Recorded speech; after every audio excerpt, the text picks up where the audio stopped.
Midnight in a San Francisco penthouse, the city lights flickering across the glass walls, and there he was, someone she never expected Marcus to become. Marcus Thorne, her husband of 8 years, stood silently outside, his chest tight, eyes fixed on the laughter spilling from the suite. Laughter that used to belong only to him. Who is that with you? He whispered to himself, barely audible over the golden clink of wine glasses. Elena's voice floated down, warm, familiar, and devastatingly intimate. Another man, another secret. Marcus felt the floor tilt, as if the skyline itself betrayed him. He dropped the gifts he brought, flowers, expensive wine pooling on the carpet like a scar he couldn't erase. He didn't knock. He just stepped back, heart pounding, mind racing. Every blueprint he'd drawn, every dream they shared, it all felt like glass underfoot, ready to shatter. And that's where her story truly began. Before we dive deeper, please, if you're listening to this right now, I want to prove my mom wrong. She said I can't even reach 5,000 subscribers. Help me show her that stories like this matter. Subscribe to King's Folklore and let's keep breathing life into tales that refuse to die. Now, let's continue. Marcus Thorne had always believed in the stability of structures, physical and emotional. A 36-year-old architect who designed high-end residential spaces in Seattle, he prided himself on precision, balance, and integrity. His home designs were known for flawless symmetry, clever light play, and attention to detail. But nothing in his 8 years of marriage to Elena Thorne could have prepared him for the structural collapse of his personal life. Elena, 34, a rising star in luxury real estate, had always been ambitious. Marcus admired her drive, even when her income surpassed his own nearly threefold. He didn't mind the imbalance. He believed love was measured in trust, not bank statements. Saturdays were theirs. Morning hikes in the Cascades, discussing plans for the dream home they'd bought together. A sanctuary where glass and steel would meet warmth and family. Everything had seemed perfect, almost untouchable. Almost.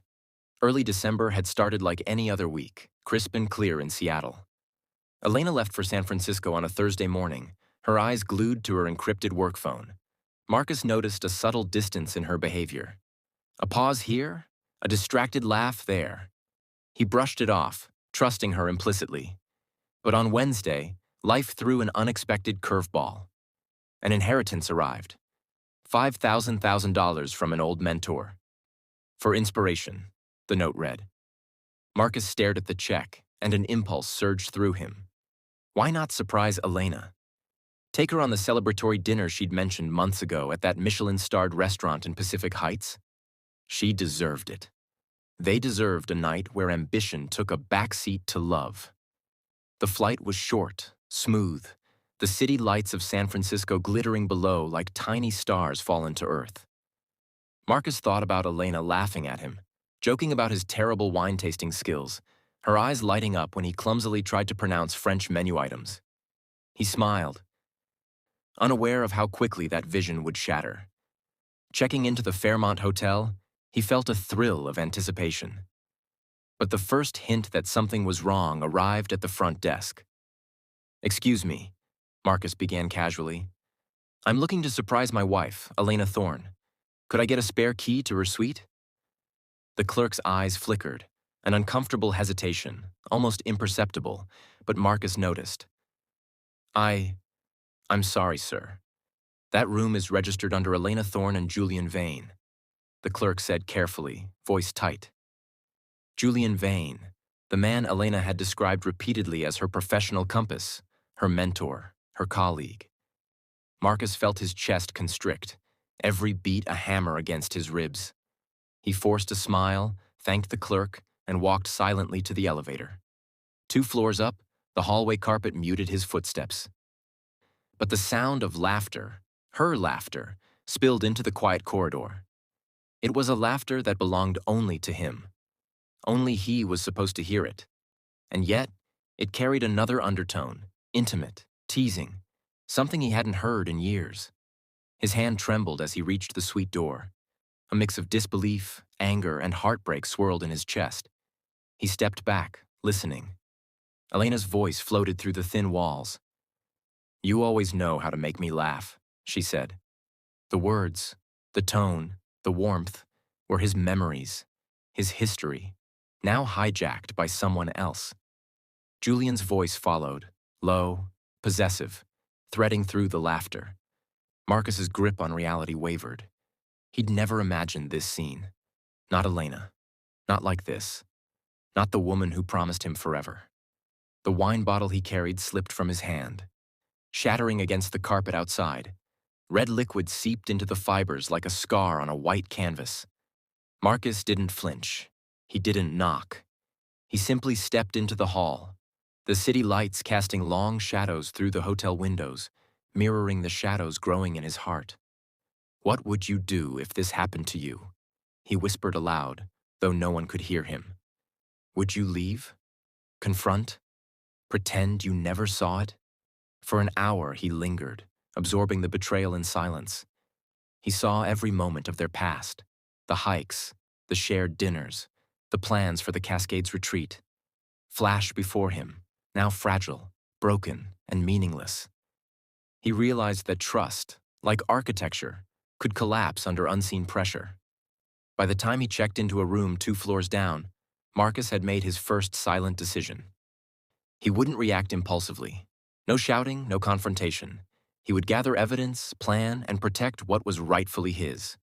The hotel room, normally a place of rest, became his command center. He called a private investigator, discreetly explaining the situation. The investigator, seasoned in discreet operations, promised results in days. Marcus also contacted his attorney, a sharp legal mind known for navigating high-stakes marital disputes and corporate betrayal. Over the next week, he played the part of the oblivious husband. He texted Elena, asking about her trip, her deals, her life. She responded warmly, oblivious that he knew everything. Marcus's heart still ached, but his mind was a machine now, calculating, planning, analyzing. Every night, he reviewed photographs taken discreetly by the investigator, Julian and Elena together in private dinners, meetings that were anything but professional. He discovered bank transfers, offshore accounts, and a web of deception that implicated not just an affair, but a scheme to siphon profits from their joint land development project. What would you do if someone you trusted the most was capable of this? Marcus mused, staring at the city skyline from his hotel window. The reflection in the glass was cold, sharp, unfamiliar. Yet beneath the shock and anger, a spark of clarity emerged. Marcus realized that while love had been betrayed, his integrity, his principles, and his vision could not be compromised. He remembered every blueprint he had ever drawn, the emphasis on foundation, support, resilience. His marriage had cracked, yes, but he could still rebuild. And if they had tried to betray him financially, he would dismantle their schemes with surgical precision. Even during this storm, there were moments of self-reflection, tinged with subtle humor. He chuckled once, softly, remembering Elena joking about his inability to make soufflé. "Funny," he muttered. "All this power, and it couldn't make her loyal."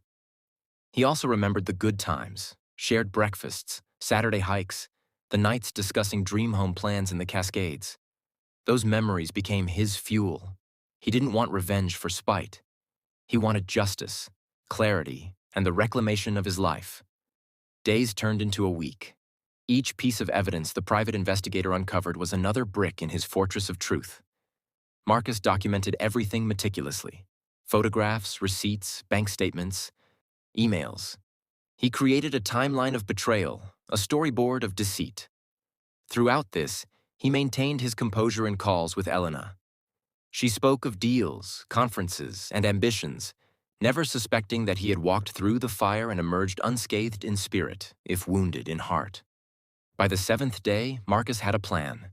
He would confront the corporate betrayal with undeniable evidence, involving Julian's wife and the board of directors, but Elena would be spared public humiliation if possible.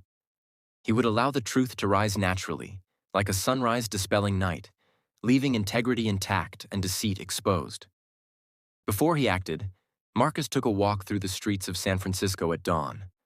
The fog rolled in over the bay, cold and gray, but beautiful in its honesty.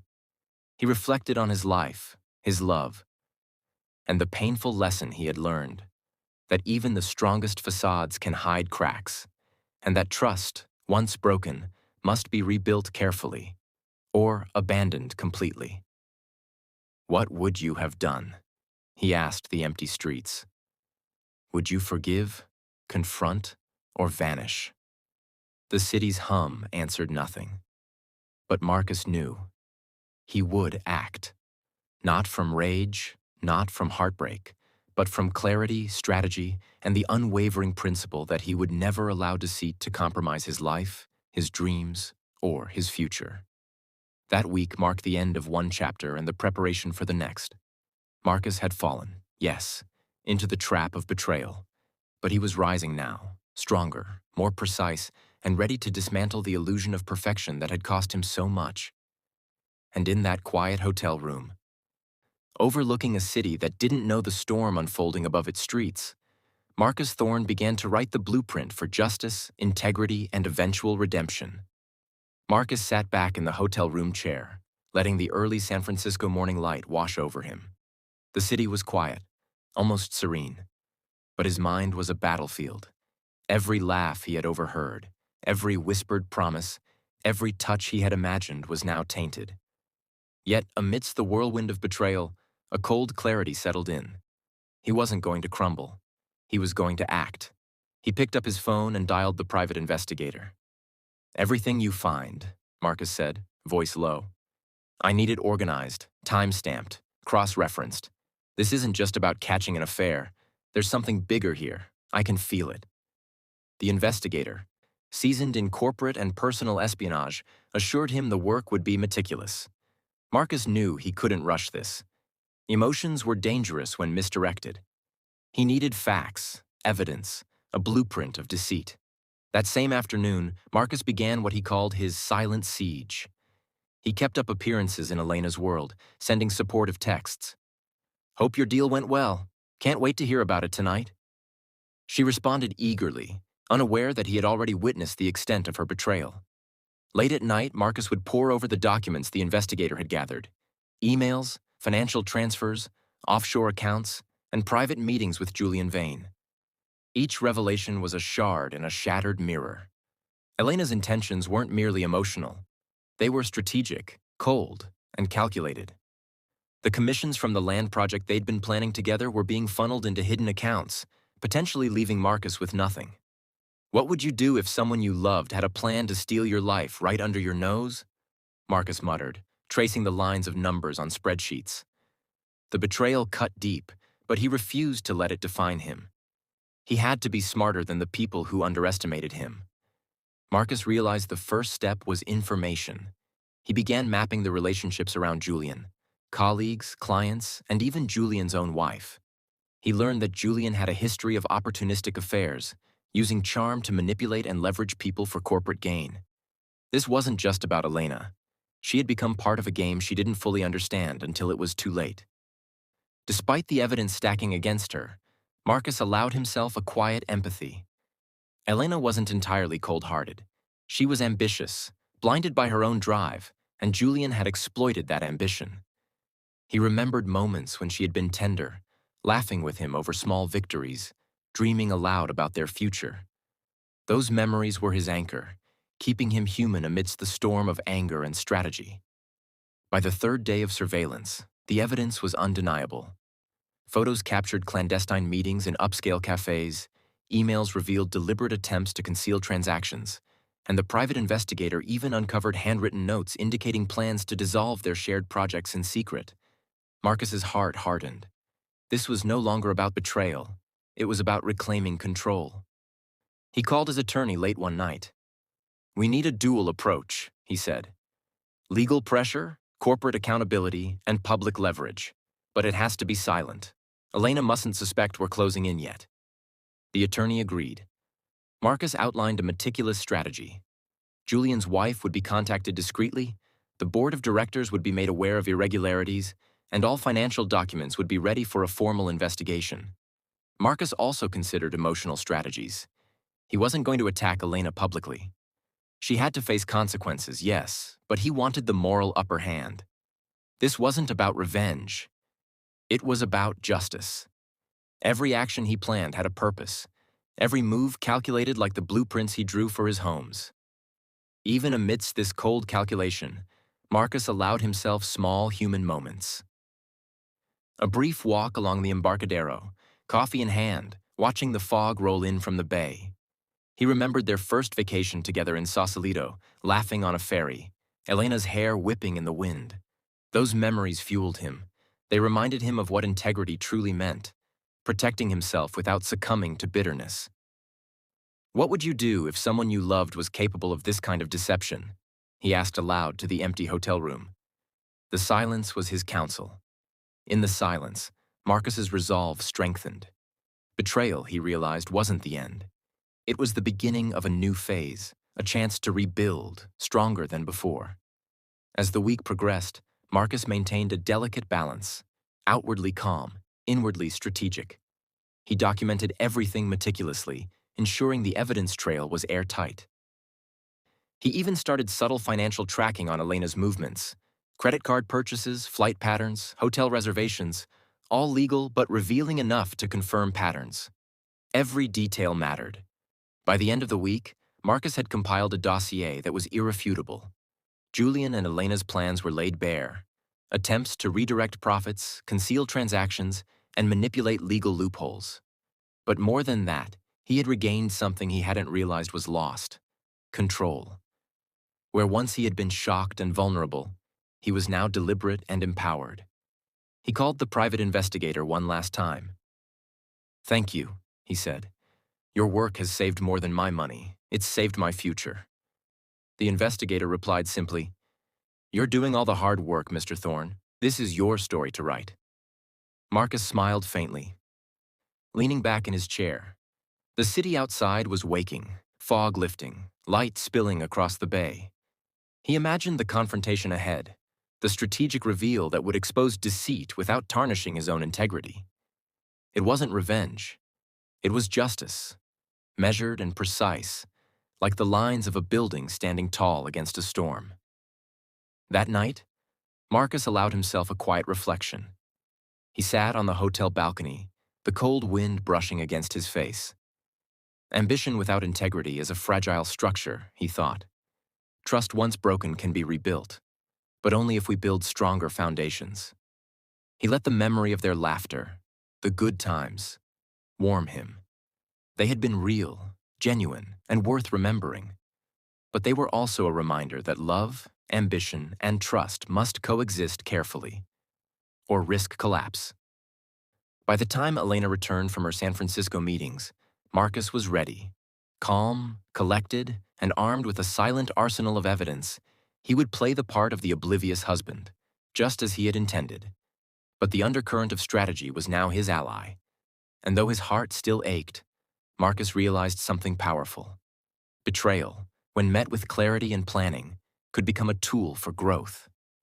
Pain could be transformed into wisdom, shock into action, and heartbreak into an unshakable foundation for the next chapter of life. "What would you do if your world crumbled around you?" he whispered again, staring at the city lights. "Would you let it break you, or would you rise?" Marcus had made his choice. Rise he would.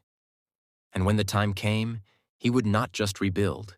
He would reclaim everything that was rightfully his. And do so with a precision that only a man who had faced betrayal could achieve. The silent siege was in motion, and Marcus Thorne was no longer a man caught off guard. He was the architect of his own justice. The final week of December arrived with a biting San Francisco chill. Marcus Thorne stood in his hotel room one last time before heading back home, gazing out over the glittering city. The fog that had once masked secrets now seemed to lift in tandem with his resolve. He wasn't just a man betrayed. He was a man prepared. Every piece of evidence, every recorded conversation, every financial transaction had been cataloged, cross-checked, and verified. He thought about Elena, not with the soft nostalgia that had haunted him, but with a clear-eyed understanding. Ambition unchecked, compounded by manipulation, had led her down a dangerous path. Julian Vane, the architect of their joint deceit, was the other half of the problem. But Marcus knew the human cost was Elena's alone to bear. Marcus returned to Seattle quietly, the city that had been the backdrop for their dreams now preparing to witness their unraveling. He didn't storm into their shared home. He didn't confront her with anger. Instead, he let the law and his silent strategy take over. The private investigator's findings and Marcus's own meticulous documentation were delivered to the firm's board and Julian's wife in coordinated precision. Legal notices were served discreetly. Julian's financial misconduct and the evidence of the offshore account were undeniable. Every step of their scheme had been meticulously recorded, leaving no room for dispute. Meanwhile, Marcus maintained the illusion of normalcy at home. Elena returned from her trip expecting the usual warmth of her husband's support. "How was your trip?" he asked casually, sipping coffee in the living room, perfectly composed. She smiled, unsuspecting, describing her meetings and the clients she'd impressed. "What would you do if someone who seemed calm was actually orchestrating your downfall?" Marcus mused silently. It was almost cinematic. The irony, the reversal of control. Elena's ambition had blinded her, and now she was walking into the consequences of her own choices. Within days, Julian was summoned by the firm's board. The evidence of his affair and the financial fraud left him cornered, defenseless, and humiliated. Marcus received confirmation from the board. Though he didn't celebrate loudly, he knew that the satisfaction lay in integrity, not spectacle. Julian's reputation was in ruins, and Elena's part in the scheme was undeniable. Elena's world started to crumble. The whispers in high-end real estate circles became louder, and her credibility, once solid, began to fracture. Clients began reconsidering partnerships, colleagues avoided her, and even friends whispered about the scandal behind closed doors. Marcus observed quietly, feeling no joy in the collapse itself, only in the knowledge that deceit had limits, and truth eventually surfaces. The divorce proceedings began. Marcus entered with a calm, composed presence, armed with the evidence but guided by a principle. Reclaim what was rightfully his, but leave room for integrity. Elena, tearful and defensive, tried to justify her actions, ambition, distraction, lost in the world of high-stakes real estate. But Marcus listened, nodding quietly, knowing words alone could not erase choices made. In the settlement, Marcus retained the land they had bought in the Cascades and the house where so many of their dreams had begun. Elena's share was negotiated, but the reputation and trust she had squandered were beyond repair. As she packed her final boxes, she hesitated at the doorway. I'm sorry, Marcus," she said, voice trembling. "I got lost in ambition. I lost sight of everything that mattered." Marcus met her gaze, calm but firm. "Elena, ambition without integrity is a fragile structure. You've learned that the hard way. I hope one day you build something lasting, but this time, let it be on honesty and respect." She nodded, tears streaming down her face, realizing that apology, though heartfelt, could never undo the impact of betrayal. Marcus watched her leave, a chapter closing quietly, without drama, but with the weight of lessons learned.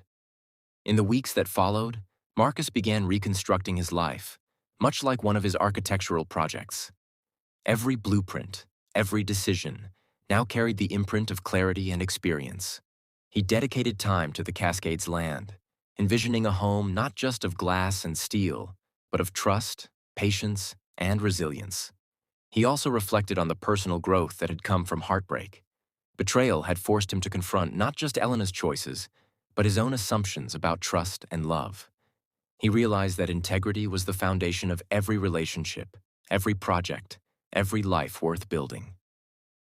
One evening, sitting on the balcony of his Seattle home, Marcus poured a glass of wine, the same type he had once carried to San Francisco, now uncorked in peace. The skyline shimmered, quiet and calm. He thought about the lessons learned, the fragility of trust, the importance of evidence, and the strength found in patience and careful planning. "What would you do if your life seemed to crumble?" he whispered to the night sky.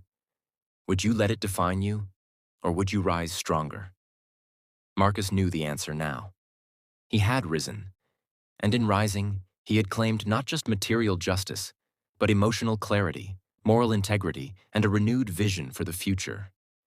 Even amidst the quiet aftermath, small victories reminded him of what truly mattered. Friends and family noticed his composed strength, and respect followed naturally. Clients trusted him more deeply, knowing that a man who could navigate personal betrayal with dignity could navigate professional challenges with unparalleled precision. Marcus also allowed himself moments of reflection tinged with light humor. He chuckled once, recalling Elena's teasing about his inability to make soufflé rise properly. Life, he realized, wasn't about perfection. It was about resilience, learning from mistakes, and building structures, emotional, financial, or architectural, that could withstand storms. Months later, Marcus began to take tentative steps toward new beginnings. The Cascades project became a personal passion, a symbol not just of architectural skill but of emotional rebuilding. Each beam, each window, each layout represented a layer of trust, patience, and integrity he had reinforced in himself. He didn't rush love or ambition. He had learned the cost of haste, of misplaced trust, of unchecked desire. Now every decision carried the weight of experience. He had survived betrayal, outmaneuvered deceit, and emerged not bitter but wiser, stronger, and more attuned to the principles that mattered most. Elena's absence was a quiet echo in his life, a reminder that some relationships are meant to end, even if they once seemed permanent. Yet Marcus didn't dwell on loss. He focused on growth, clarity, and the creation of a life that reflected his values. In this final phase, Marcus realized that while betrayal had been devastating, it had also been a catalyst. He discovered an inner strength, a capacity for strategic thinking, and a depth of patience and integrity that no one could take from him. His life, like the buildings he designed, now had a foundation stronger than ever, a blend of experience, wisdom, and moral clarity. As the sun set over Seattle, casting warm amber across his home, Marcus stood at the window and whispered a quiet vow: to live with integrity, to trust carefully, to build wisely, and to rise from every storm stronger than before. In the end, Marcus Thorne had not just reclaimed his life, he had transformed it. The betrayal, the heartbreak, the scheming, they were all part of a blueprint he had turned into a monument of resilience, strategy, and redemption. And as he looked toward the future, he knew that nothing, no deceit, no ambition misplaced, no betrayal, could ever compromise the foundation he had rebuilt. Marcus smiled softly, a weight lifted from his shoulders. The past was a lesson, the present a platform, and the future a canvas for integrity and strength. He poured a second glass of wine, raised it to the horizon, and whispered, almost to himself, "Here's to building what lasts." Moral of the story: Marcus leaned back, watching the sun dip behind the Seattle skyline. The betrayal had cut deep, but it had also revealed the strength he never knew he had. He realized that life's fractures, like broken trust, can become the foundation for something stronger, wiser, and more resilient. Integrity, patience, and clarity had guided him through the storm, and he now stood unshaken, ready for the future. If this story touched you, hit that subscribe button for more emotional tales from King's Folklore. And even if it didn't, come on, subscribe anyway. We'll win you over next time. Drop a comment, like the video, and let's keep the stories alive. Thanks for watching. Till next time.